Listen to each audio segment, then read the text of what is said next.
আসসালামু আলাইকুম সবাইকে, কেমন আছেন সবাই? আমার লাস্ট সসের ভিডিওতে অনেকেই কমেন্ট করেছেন অনেক কিছু নিয়ে, তো আজকে আমি সব কিছুর অ্যান্সার দেব। আর সবগুলো উপকরণ আমি আপনাদেরকে খুব ভালোভাবে একদম বোতল সহ দেখিয়ে দিব। আর আজকে আমি আপনাদেরকে একদম একটা হট টমেটো সস তৈরি করে দেখাবো। আর এই সসের মধ্যে আমরা বিভিন্ন স্পাইস ব্যবহার করব। আর এই সসটা টেস্ট করলে আপনারা বুঝতে পারবেন যে আপনার দোকানের যে প্যাকেট সস সেটাকে এই সসটা হার মানাবে। আর দেখতেই পাচ্ছেন যে সসের কালারটা কতটা সুন্দর এসেছে। আমরা এখানে এক্সট্রা কোনো কালারও ব্যবহার করব না। আর একদম পারফেক্ট দোকানের মতো আমরা হট টমেটো সস তৈরি করব। আর যেহেতু এখন টমেটোর দামও মোটামুটি কম আছে, সো আপনারাও এই রেসিপিটা ফলো করে তাড়াতাড়ি এই সসটা তৈরি করে ফেলুন। আর দেখেই নিশ্চয়ই বুঝতে পারছেন যে আমাদের সসটাও কতটা পারফেক্ট হয়েছে। তো চলুন আর কথা না বাড়িয়ে আমাদের রেসিপিটা শুরু করি। আর আপনাদের কাছে যদি আমার রেসিপিটা ভালো লাগে প্লিজ শেয়ার করবেন, আমার চ্যানেলটাকে সাবস্ক্রাইব করবেন। তো এই যে ফার্স্টেই আমরা নিয়ে নিয়েছি টমেটো। আমরা আজকে এখানে 4 কেজি টমেটোর এই সসটা তৈরি করব। তো ফার্স্টেই আমরা টমেটোটাকে খুব ভালো করে একদম ক্লিন করে নিচ্ছি। তারপর এটার উপরের যে মুখটা সেটাও আমরা ফেলে দিয়েছি।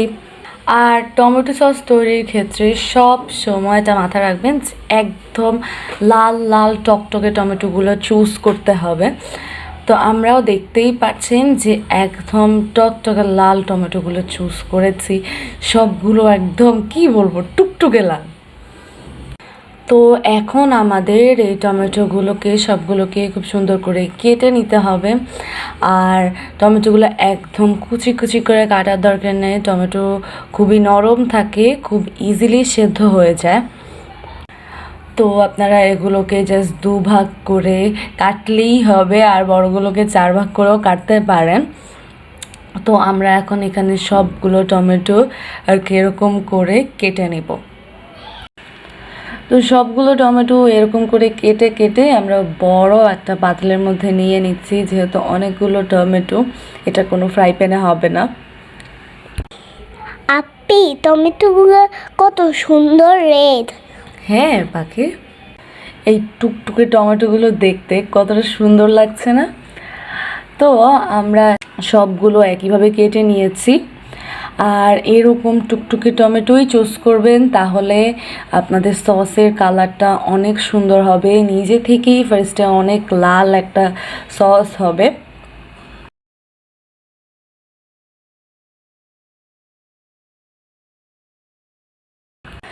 আর আমরা আরও কিছু এক্সট্রা এখানে স্পাইস ব্যবহার করব, সেগুলো আমি আপনাদেরকে দেখিয়ে দিব। তো ফার্স্টেই আমরা এখানে নিয়ে নিয়েছি শুকনো মরিচ। আমরা এখানে 10-12টার মতো নিয়েছি। তারপর আমরা এখানে পেঁয়াজ নিয়ে নিয়েছি, রসুন নিয়ে নিয়েছি। তারপর এখানে আমরা দারচিনি নিয়েছি, লং নিয়েছি। এই সবগুলো উপকরণই আমরা আমাদের সসের মধ্যে অ্যাড করব। আর দেখতেই পাচ্ছেন যে পেঁয়াজ রসুন এগুলো আমরা কীরকম করে কেটেছি, একটু বড় বড়ই রেখেছি। তারপর আমরা এখানে নিয়ে নিয়েছি বিটরুট। আপনি বিট কি খাওয়ার জন্য? না পাখি, এটাও আমরা সসের মধ্যে দিব। আর বিটরুটটা দিলে বিটরুটের কালারটা বেরোবে, আর এটা আমাদের সসের কালারকে আরও গাঢ় করে তুলবে আর কি। তো বিটটাকে আমরা ছিলে খুব সুন্দর করে কেটে নিচ্ছি। এটাকে আমরা টুকরো টুকরো করে নিয়েছি। এটা টুকরো করার পর আম্মু এখান থেকে এক টুকরো নিয়ে এভাবেই খেয়ে নিয়েছে, কারণ আম্মুর এভাবে বিট খেতে খুবই ভালো লাগে। তো এখন আমরা আমাদের যে টমেটো এটার মধ্যে একে একে বিট, শুকনো মরিচ, তারপর রসুন, পেঁয়াজ, দারচিনি, লং সব কিছু একসাথে অ্যাড করে দিয়েছি। এবার এটাকে আমরা সেদ্ধ হতে দেব। আর আম্মু লংটা এভাবে দিয়েছে যাতে আপনারা দেখতে পারেন যে কতগুলো আমরা এখানে ব্যবহার করেছি। তো এখন আমরা এটাকে চুলায় বসিয়ে দিব। এবার এটা আমরা সেদ্ধ করে নিব। টমেটোটাকে আমাদের বেশ কিছুক্ষণ ধরে খুব ভালো করে এটাকে সেদ্ধ করে নিতে হবে।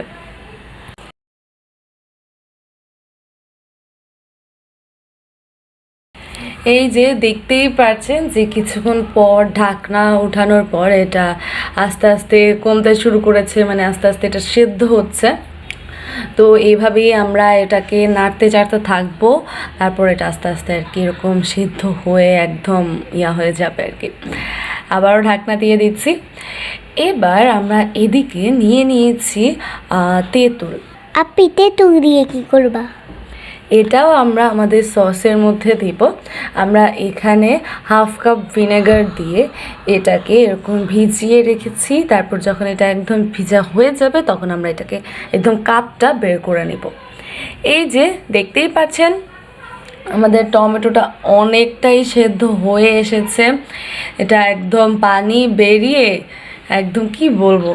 তো এবার এখানে আমাদের এটার যে খোসাগুলো আছে উপরে, এগুলো আমরা যতটুকু পারি এখান থেকে একটু উঠিয়ে ফেলে দেওয়ার ট্রাই করব, যাতে মানে এক্সট্রা এসব খোসা টোসাগুলো না থাকে। তো আমরা দেখতেই পাচ্ছেন একটা চিমটি বা টুইজার নিয়ে এটাকে আমরা এভাবে করে সুন্দর করে ফেলে দিচ্ছি, মানে নেড়ে চেড়ে আমরা যতটুকু পারি এখান থেকে উঠিয়ে উঠিয়ে এরকম করে ফেলে দেব। অনেকগুলোই কিন্তু আমরা এইভাবে এখান থেকে উঠিয়ে ফেলেছি। এটা সেদ্ধ হওয়ার পর যখন এটা নিজে থেকে আলগা হয়ে আসে তখন এগুলো উঠাতে কিন্তু খুবই সুবিধা হয়। দেখতেই পাচ্ছেন যে আমরা এটা কিভাবে উঠিয়ে নিচ্ছি।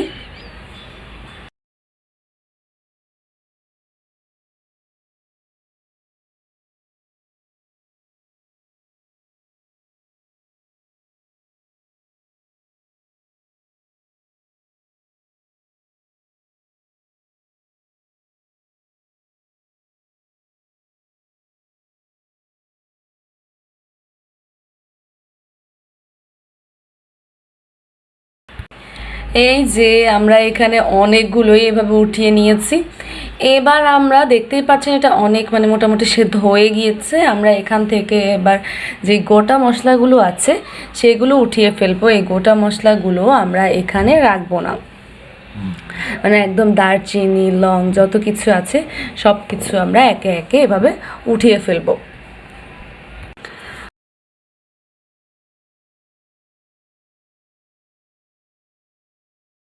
তো আমাদের এটা আপনারা দেখতেই পাচ্ছেন যে একদম সেদ্ধ হয়ে গিয়েছে। তো এবার আমরা এই টমেটোটাকে নামিয়ে নিব। তো এখন আমাদের এগুলোকে ব্লেন্ড করতে হবে।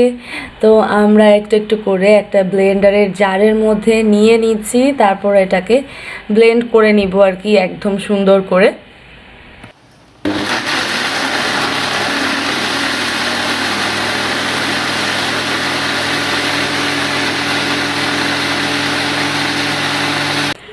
ব্লেন্ড করেই সাথে সাথে আমরা এখানে একটা স্ট্রেনার নিয়ে নিয়েছি একটা বাটির উপর, ওখানে দিয়ে দিব। আমরা কোনো লাম্পস কোনো কিচ্ছু রাখবো না এই সসের মধ্যে আর কি। আমরা এটাকে ভালোভাবে একদম স্ট্রেন করে নিব, একদম পিওর যে একদম স্মুথ যেই টমেটোর পিওরিটা সেটা আমরা বের করে নিব। কোনো কিছু এর মধ্যে রাখবো না, একদম ভালোভাবে এটাকে স্ট্রেন করে নিব। তো আমরা এভাবেই এটাকে আবারও দেখতেই পাচ্ছেন ব্লেন্ডারের জারের মধ্যে নিয়ে নিচ্ছি, আবার এটাকে ব্লেন্ড করে নিব আর তারপর এই স্ট্রেনারের মধ্যে দিয়ে দিব। তারপর এটা খুব ভালো করে আমরা স্ট্রেন করে নিব।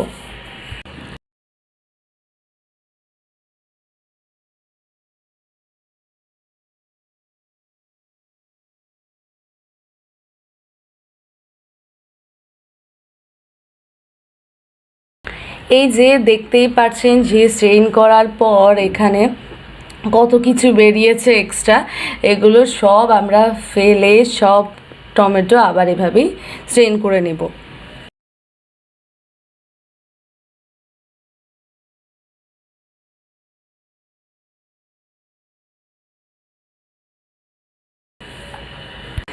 তো এটাকে একবার স্ট্রেন করার পর আম্মু এটা আরও স্মুথ একদম যে টমেটো পিউরি সেটা বের করার জন্য এটাকে আরও ঘন একটা স্ট্রেনারের মধ্যে নিয়ে নিয়েছে, মানে যাতে এটার মধ্যে এক্সট্রা একটুও দানাকোনা কিছুই না থাকে, একদম জাস্ট স্মুথ একটা সসের মতোই একটা পিউরি এটা থেকে বেরিয়ে আসে।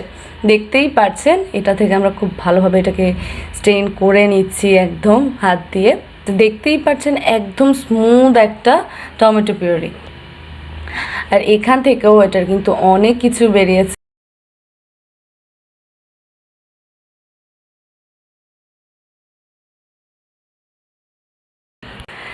এই যে আমরা এটাকে স্ট্রেন করে নেওয়ার পর দেখতেই পাচ্ছেন যে এখান থেকে কত কিছু বেরিয়েছে। এগুলো আমরা রাখবো না, আমরা জাস্ট একদম স্মুথ পিউরিটা নেব। তো এটাকে এখন আমরা এখানে চুলায় বসিয়ে দিয়েছি, গ্যাসও অন করে দিয়েছি। এবার এগুলোকে আস্তে আস্তে আমাদের নেড়ে চেড়ে সসটা রান্না করে নিতে হবে আর কি। তো ফার্স্টেই আমরা এখানে অ্যাড করব সুগার। আপনারা আপনাদের টেস্ট ওয়াইজ যদি আপনারা সসের মধ্যে একটু মিষ্টি পছন্দ করেন আরও বেশি অ্যাড করতে পারেন। আমরা এখানে 4 কেজি অনুযায়ী এখানে অ্যাড করে নিয়েছি। তারপর এটাকে ভালোভাবে একদম মিক্স করে আমরা এটাকে এভাবেই নাড়তে থাকবো। এটাকে আমরা খুব ভালোভাবে জাল দিয়ে মানে আমাদের সসটা তৈরি করে নিব আর কি।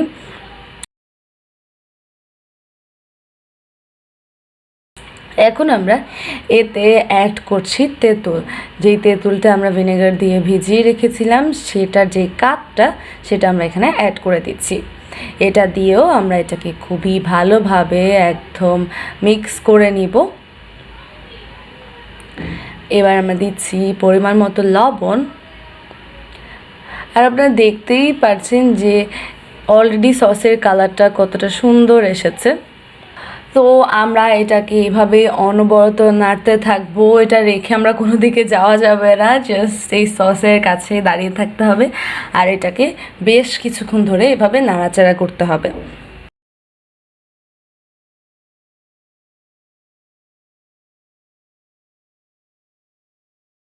তো এখন আমরা এদিকে এখানে নিয়ে নিয়েছি 1/2 কাপ ভিনেগার। এই ভিনেগারটা এবার আমরা আমাদের সসের মধ্যে অ্যাড করে দেব। ভিনেগারটা দিয়ে এটাকে আমরা নাড়াচাড়া করে আবারও খুব ভালোভাবে মিক্স করে নিব। তো এটাকে খুব ভালোভাবে মিক্স করে আমরা এদিকে এখানে আবারও কাপের মধ্যে নিয়ে নিচ্ছি 2 চামচ কর্নফ্লাওয়ার।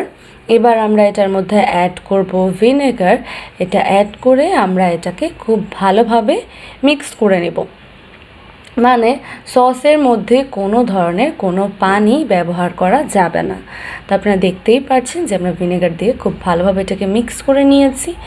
এবার আমরা এটা আমাদের সসের মধ্যে দিয়ে দিব। দিয়ে তারপর খুব তাড়াতাড়ি এটাকে নাড়তে হবে। দেখতেই পাচ্ছেন আমরা এটা সসটা নাড়তে নাড়তে এটা অ্যাড করছি।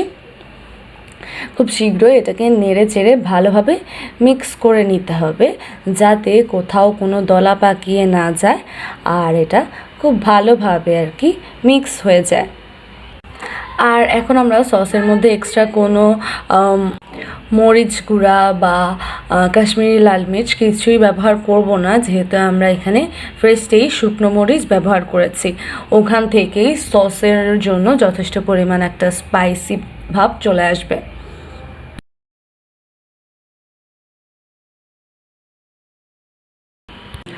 তো অনেক আপুরাই লাস্ট ভিডিওতে আমাদের এই সোডিয়াম বেনজোয়েট আর সাইট্রিক অ্যাসিড নিয়ে কমেন্ট করেছেন। এই যে আমি এই জন্য তাদের জন্য আজকে একদম বোতল সহ দেখিয়ে দিয়েছি। আমরা এখানে 1/2 চা চামচ সোডিয়াম বেনজোয়েট দিয়েছি আর 1/2 চা চামচকে একটু পুরো পুরো করে আমরা এখানে সাইট্রিক অ্যাসিডটা অ্যাড করে দিয়েছি। এগুলো আপনারা যদি আশেপাশে মুদি দোকানে না পান তাহলে আপনারা এগুলো যে কোনো সুপার শপে পেয়ে যাবেন। আর এগুলোর প্রাইসও খুবই কম, 30 টাকা 40 টাকা নেয়। তো আমরা দুটো উপকরণে ভিনেগার দিয়ে খুব ভালোভাবে মিক্স করে নিয়েছি। এবার আমরা এটাও আমাদের সসের মধ্যে অ্যাড করে দিব। তারপর এটাকে খুবই ভালোভাবে একদম নাড়াচাড়া করে আমরা এটাকে মিক্স করে নেব। আর যে আপুরা এই সোডিয়াম তারপর সাইট্রিক অ্যাসিড এগুলো নিয়ে কমেন্ট করেছিলেন, আশা করি তারা বুঝতে পেরেছেন। আর এগুলো হচ্ছে এক ধরনের প্রিজারভেটিভ, এগুলো দিলে সসটা 1 বছর কি 1 বছরের বেশিও ঠিক থাকবে। এগুলো দিলে অনেক দিন যাবত একদম ঠিক থাকবে। মানে সসটা যতদিন না আপনি খাচ্ছেন, যতদিন এগুলো শেষ হচ্ছে ততদিন এগুলো একদম ঠিক থাকবে আর কি, সস নষ্ট হবে না। তো এই যে এটাকে আমরা বেশ কিছুক্ষণ ধরে নাড়তে নাড়তে সসটা কিন্তু আমাদের মোটামুটি হয়ে এসেছে। আমরা এবার এটাকে টেস্ট করে নিব যে এটা হয়েছে কি না। আপনি একটা বাটির মধ্যে নিয়ে এইভাবে এটাকে একটু ঢেলে দেখবেন, যদি একদম স্মুথভাবে এটা নিচের দিকে চলে আসে, কোনো ক্র্যাক ছাড়া, মানে কোনো দলা দলা বা কোনো বাধা ছাড়া, তাহলে বুঝবেন যে আপনাদের সসটা একদম হয়ে গিয়েছে। আর যারা তৈরি করছেন তারা এমনিই দেখলেই বুঝতে পারবেন যে সসটা হয়ে গিয়েছে। তো এখন আমরা এটাকে নামিয়ে নেব।